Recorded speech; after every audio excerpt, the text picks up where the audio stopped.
বলা হয়েছিল কেউ যদি আল্লাহ তাআলাকে বিশ্বাস করে, ভালোবেসে, আল্লাহ তাআলার কোরআনকে মহব্বত করে, আল্লাহ তাআলাকে ভালোবেসে পূর্ণ বিশ্বাস ও ঈমানের সাথে তিনটা কাজ করে, তাহলে আল্লাহ তাআলা তাকে সে যে ইচ্ছা, যে দরজা দিয়ে ইচ্ছা, আল্লাহ তাআলা তাকে সেই দরজা দিয়ে জান্নাতে প্রবেশ করাবে। বলেন সুবহানাল্লাহ।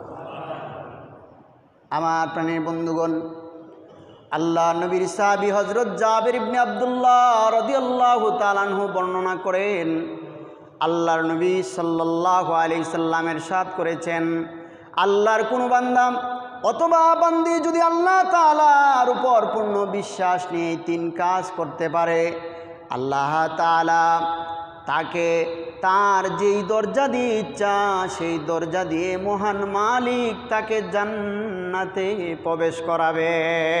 সুবহানাল্লাহ। সেই তিন কাজের কথা বলেছিলাম। এক নম্বর বলা হয়েছিল, আল্লাহ নবী সাল্লাল্লাহু আলাইহি সাল্লাম বলেন, যারা হত্যাকারীকে ক্ষমা করে দেয় আল্লাহ তাআলা তাদেরকে বিনা হিসাবে জান্নাত দান করে। বলেন সুবহানাল্লাহ। দুই নম্বর, যারা গোপনে ঋণ, একজন মানুষ অনেক ঋণগ্রস্ত হয়ে গিয়েছে, তার ঋণ যদি গোপনে পরিশোধ করে দেয়, কি করে দেয়? আছে না নাই? এমন বহু মানুষ আছে, আমরা জানি আমাদের সমাজে, সে ঋণের কারণে আগাইতে পারতেছে না, অনেক ঝামেলার মধ্যে আছে, অনেক টাকা পয়সা ঋণ করে ফেলেছে। আল্লাহ নবী বলেন, ওই ঋণগ্রস্ত ব্যক্তির ঋণ যদি কেউ গোপনে পরিশোধ করে দেয়, আল্লাহ তাআলা সে যেই দরজা দিয়া ইচ্ছা সেই দরজা দিয়া তাকে জান্নাতে প্রবেশ করাবে। বলেন সুবহানাল্লাহ। তিন নম্বরে বলা হয়েছিল, যে ব্যক্তি প্রত্যেক 5 ওয়াক্ত নামাজের পরে সূরা ইখলাস পাঠ করবে, পবিত্র কোরআনের কনিষ্ঠ একটি সূরা, যেই সূরাতে আল্লাহ তাআলা তাওহীদ ও তার একত্ববাদের আলোচনা করেছে, যেইখানে আল্লাহ তাআলা তার নিজের পরিচয় তুলে ধরেছেন, ওই কনিষ্ঠ ছোট্ট একটা গুরুত্বপূর্ণ সূরা, যেই সূরাটি যদি কোনো বান্দা অথবা বান্দি প্রত্যেক 5 ওয়াক্ত নামাজের পরে পাঠ করে, আমার আল্লাহ তাআলা তার গুনাহ মাফ করে, সে যেই দরজা দিয়ে ইচ্ছা সেই দরজা দিয়ে তাকে জান্নাতে প্রবেশ করিয়ে দিবে। সুবহানাল্লাহ। কত গুরুত্বপূর্ণ একটি হাদিস শুনলাম। তাহলে আমাদের সকলের উচিত হবে এই তিন কাজ করা। কথা বলেন ঠিক কিনা?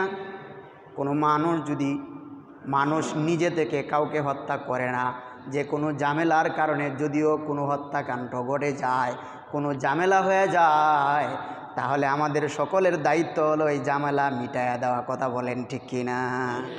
কিন্তু আমাদের সমাজে এর উল্টা দেখা যায়, আছে না নাই? একটু ঝামেলা হইলে আর একটু লবণ দিয়া লাগাইয়া দেয়, আছে না নাই? কথা কয় না মেয়ের? আছে না? কয়েকবার সুযোগ পাইছি এর একটু ডাবাইয়া দিই, এমন লোক আছে না নাই? ওরা জালেম, জাহেল, মূর্খ, ওরা আবু জাহেলের গোষ্ঠী।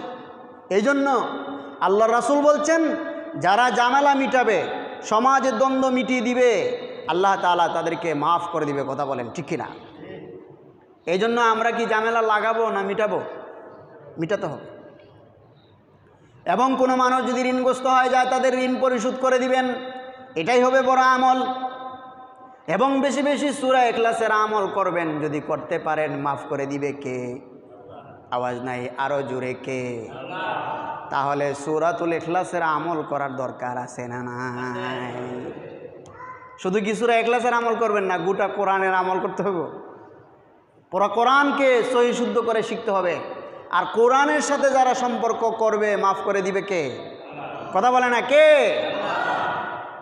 ওই দিন বলছিলাম, এখন যে আলোচনা করলাম, তাফসীর ইবনে কাসীরের মধ্যে উল্লেখ আছে, আল্লাহ নবীর সাহাবী হযরত জাবের ইবনে আব্দুল্লাহ থেকে বর্ণিত তিরমিজি শরীফের হাদিস থেকে আলোচনা করলাম, এই তিন কাজ যারা করবে তাদেরকে মাফ করে তার ইচ্ছা অনুযায়ী যে দরজা দিয়ে ইচ্ছা তাকে জান্নাতে পৌঁছায় দিবে। তিনি কে?